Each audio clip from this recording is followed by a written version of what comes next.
सुप्रभात आप सभी को। ये अमेजिंग अंडमान सीरीज का हमारा पहला एपिसोड है। इस चैनल के माध्यम से हम आपको एक अच्छा, उचित और बजट के अनुकूल अंडमान यात्रा गाइड देना चाहते हैं ताकि आप अपनी इच्छा अनुसार योजना बना सकें और यात्रा कर सकें। हम 3 लोगों का परिवार, सटीक रूप से कहें तो 2.5 लोग, बिना किसी ट्रैवल गाइड की मदद से पूरी तरह से खुद की योजना बनाकर अंडमान आए थे। ये उस अनुभव को आपके साथ साझा करने का हमारा प्रयास है। अब आपसे मेरे वीडियो को लाइक या सब्सक्राइब करने का अनुरोध नहीं करूंगी।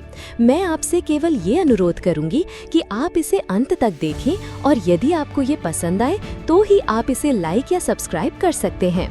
हमने अपने वीडियो में जिन मुख्य क्षेत्रों को कवर करने की कोशिश की है वे हैं कहाँ जाना है, क्यों जाना है, कैसे जाना है, कहाँ ठहरना है, कैसे घूमना है और निश्चित रूप से इसकी लागत कितनी है।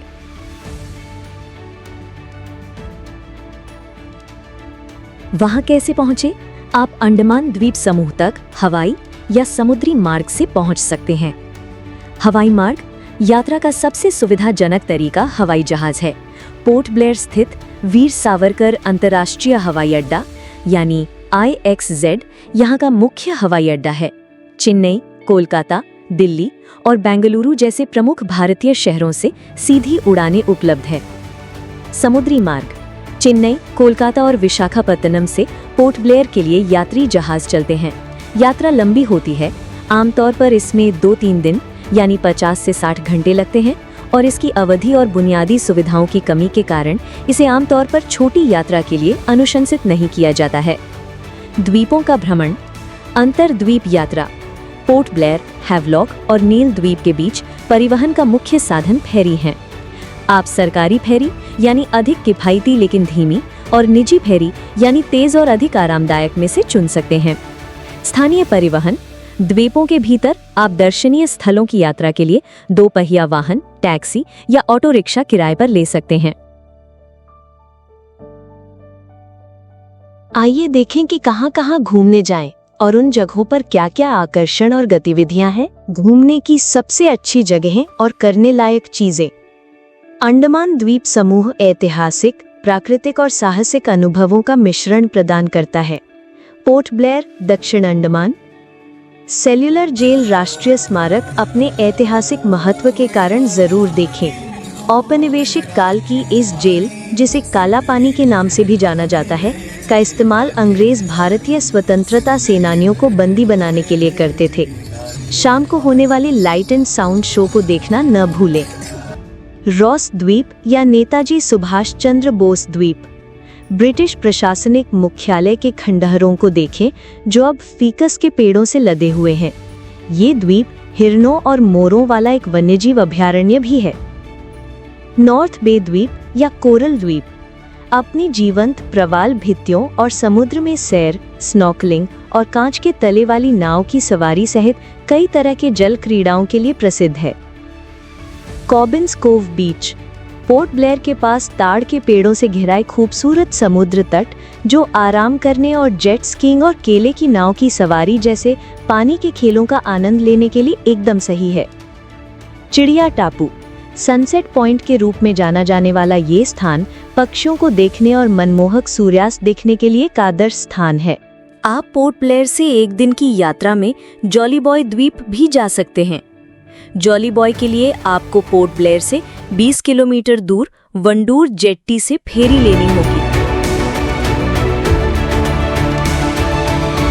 हैवलॉक द्वीप यानी स्वराज द्वीप राधानगर बीच एक समुद्री तट है जिसे बीच संख्या 7 के रूप में भी जाना जाता है।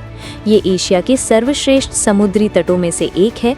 इसकी प्राचीन सफेद रेत और क्रिस्टल सा साफ फिरोजा पानी के लिए जाना जाता है।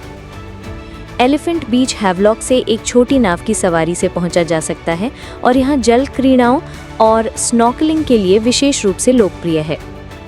स्कूबा डाइविंग और स्नॉर्कलिंग हैवलॉक अंडमान द्वीप समूह में गोताखोरी के लिए सबसे अच्छी जगहों में से एक है।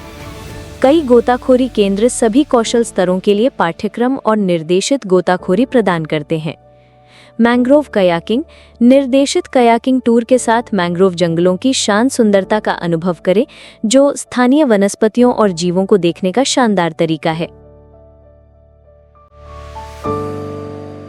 नील द्वीप, शहीद द्वीप। प्राकृतिक पुल, समुद्र द्वारा प्राकृतिक रूप से निर्मित एक अनोखी चट्टानी संरचना। भरतपुर बीच, अपने शांत, उथले पानी और जीवंत प्रवाल जीवन के लिए जाना जाता है, जो इसे तैराकी और कांच के तल वाली नाव की सवारी के लिए बेहतरीन बनाता है। लक्ष्मणपुर बीच और सीतापुर बीच, आराम करने, शांतिपूर्ण वातावरण का आनंद लेने और सूर्योदय या सूर्यास्त देखने के लिए आदर्श।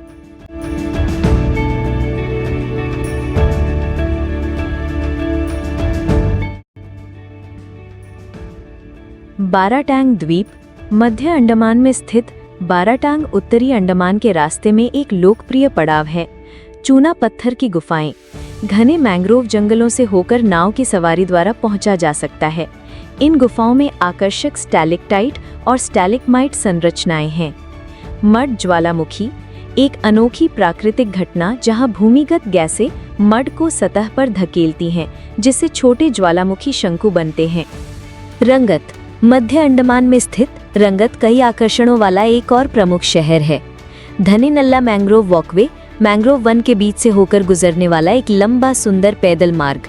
अमकुंज बीच, एक पर्यावरण अनुकूल समुद्र तट के रूप में जाना जाता है। ये एक चट्टानी तट रेखा है जो शांतिपूर्ण सैर और कछुओं को देखने के लिए एकदम सही है। माया बंदर, उत्तरी अंडमान का एक शहर जो शांत और शांतिपूर्ण वातावरण प्रदान करता है। मक मे बीच, नॉर्थ पैसेज आइलैंड, सफेद रेत और शांत साफ पानी वाला एक शानदार समुद्र तट, तैराकी और स्नॉर्कलिंग के लिए एकदम सही है।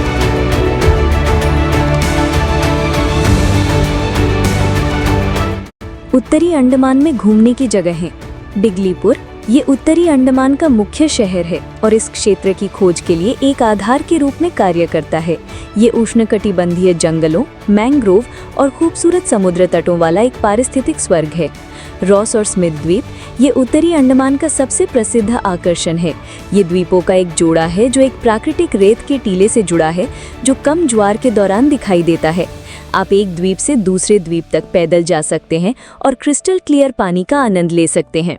सैडल पीक राष्ट्रीय उद्यान, अंडमान और निकोबार द्वीप समूह के सबसे ऊंचे स्थान सैडल पीक का घर। शिखर तक ट्रेकिंग करने से आसपास के परिदृश्य के अद्भुत दृश्य दिखाई देते हैं। कालीपुर बीच, कछुओं के घोंसले के लिए जाना जाता है। एल्फ्रेड गुफाएं, डिगलीपुर के पास स्थित 41 चूना पत्थर की गुफाओं की श्रृंखला।